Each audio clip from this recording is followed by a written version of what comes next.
Potong. Udah ayo kicik. Udah langsung be. Ayo pembukaan. Ayo sa. Salam dulu kan nih. Ya salam. Ya udah ya, assalamualaikum warahmatullahi wabarakatuh. Assalamualaikum warahmatullahi wabarakatuh.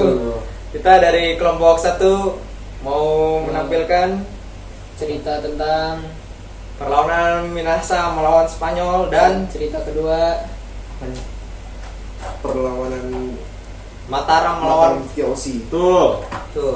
Ya, jadi kita memulai. Oke. Di suatu daerah di Sulawesi Utara terdapat kerajaan yang bernama Minahasa. Pada tahun 1521, Spanyol memasuki perairan Indonesia. Tetapi karena beberapa hal, kapal milik Spanyol yaitu kapal Trinidad diambil oleh Portugis.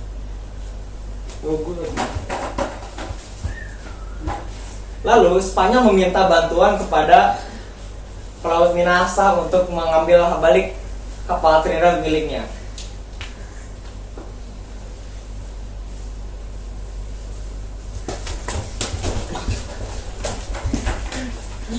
Enggak kelihatan gitu. Dan akhirnya kapalnya dapat diambil kembali oleh orang-orang Spanyol.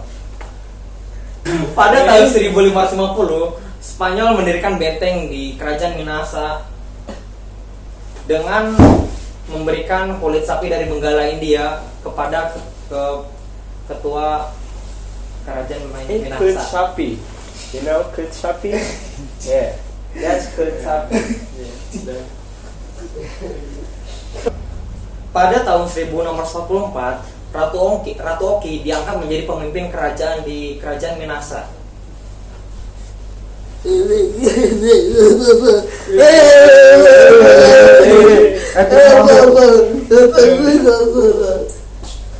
Nah, beneran ya?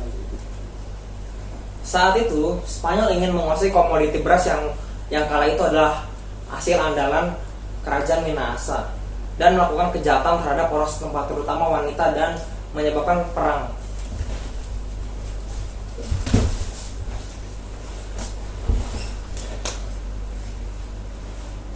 Tiga.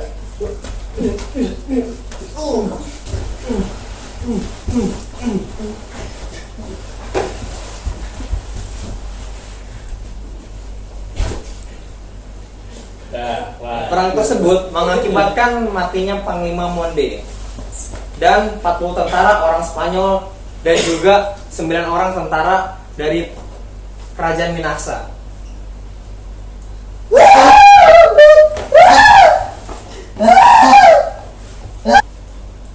Pada tahun 1694 terjadi peperangan kembali antara Spanyol dan kerajaan Minahasa dan mengakibatkan Spanyol dipukul mundur hingga pantai oleh kerajaan Minahasa.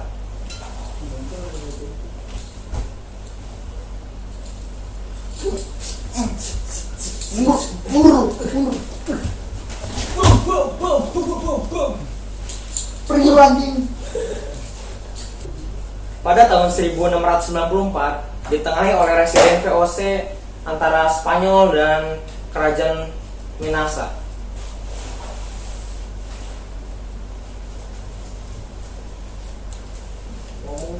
Hey. Oke. Berdamai saja. Kita damai, ya? Oke. Yeah. Saya sepakat. Saya juga Alright. sepakat. Alright. Oke. Ayo lanjut.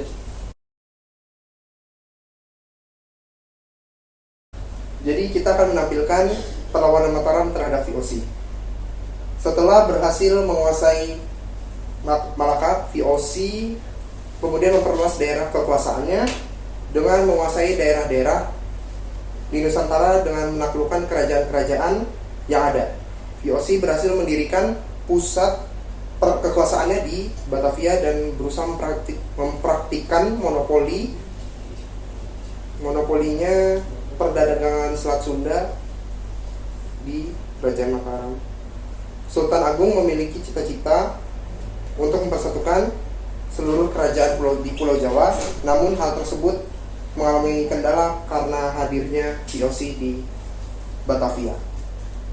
Setelah itu, praktik monopoli perdagangan sistem pemerintahan yang diterapkan VOC telah membuat rakyat sangat menderita. Oleh karena itu, Sultan Agung mempersiapkan pasukannya untuk menyerang VOC. Sultan Agung mengadakan penyerangan ke Batavia pertama kali pada tahun 1628. Pasukan pertama dipimpin oleh Tumenggung Bahorekso. Mataram. Mataram. Sultan Agung mengadakan penyerangan pertama kali di tahun 1628. Penyerangan ini dipimpin oleh Tumenggung Bahorekso. Serbu. Oh no, oh no. Juga. Aduh. Pasukan kedua dipimpin oleh Tumenggung Abul-Abul, Kiai Dipati Madurrejo, Kiai Dipati Ukosonto, dan Dipati Ukur. Ini rame.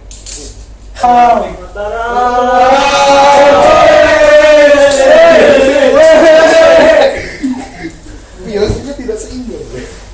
22 Agustus 1624 sampai 24 Agustus 1628, tentara Mataram datang ke Batavia dan melakukan penyerbuan. Mataram lagi. Ayo. Aduh. Aduh. Namun tindakan tersebut diketahui oleh VOC, sehingga VOC menyerang dan membakar kampung-kampung yang terdapat pasukan Mataram, dan banyak jatuh korban di pihak Mataram, termasuk Tumenggung Bahorekso. Gelombang kedua dipimpin oleh Adipati Ukosonto, Suratulabul, dan Madurrejo.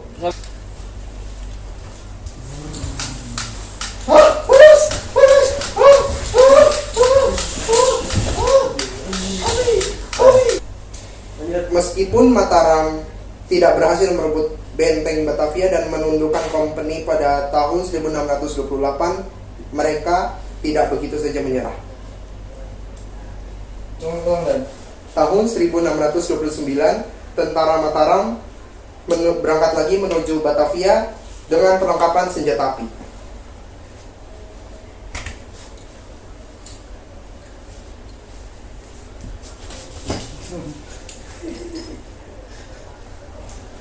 Tentara Mataram berangkat lagi ke Batavia mulai bulan Juni tahun 1629, dan pada akhir bulan Agustus 1629 mereka sampai di Batavia.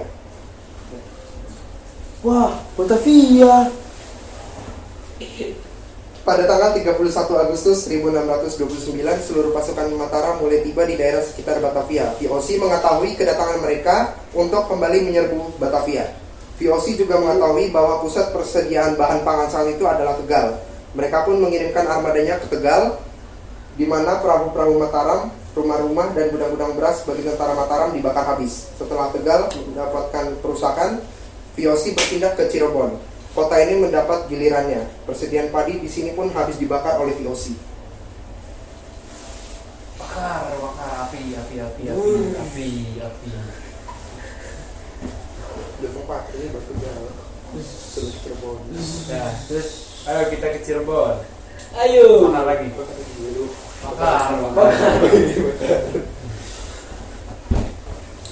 21 September tahun 1629, tentara Mataram menyerang benteng VOC.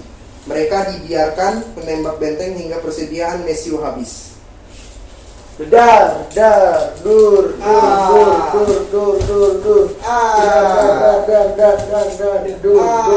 Wah, mesiuku habis. Mesiu kamu ada tidak? Wah, sudah habis. Wah, bahaya nih. Pasukan Mataram menderita kelaparan setelah berusaha untuk menyerang selama kurang lebih 10 hari.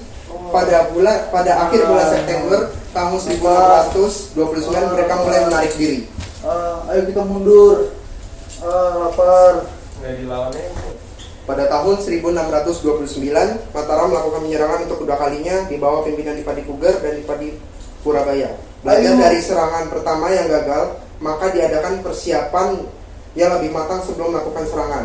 Didirikan lumbung-lumbung padi di sekitar Cirebon dengan tujuan memblokade bahan makanan ke Batavia. Lumbung-lumbung padi tersebut akhirnya diketahui oleh VOC dan dibakar. Akhirnya serangan Mataram kedua kalinya mengalami kegagalan juga. Ya, ya kebakar. Tidak. Burning. Gagalan kita. Burning.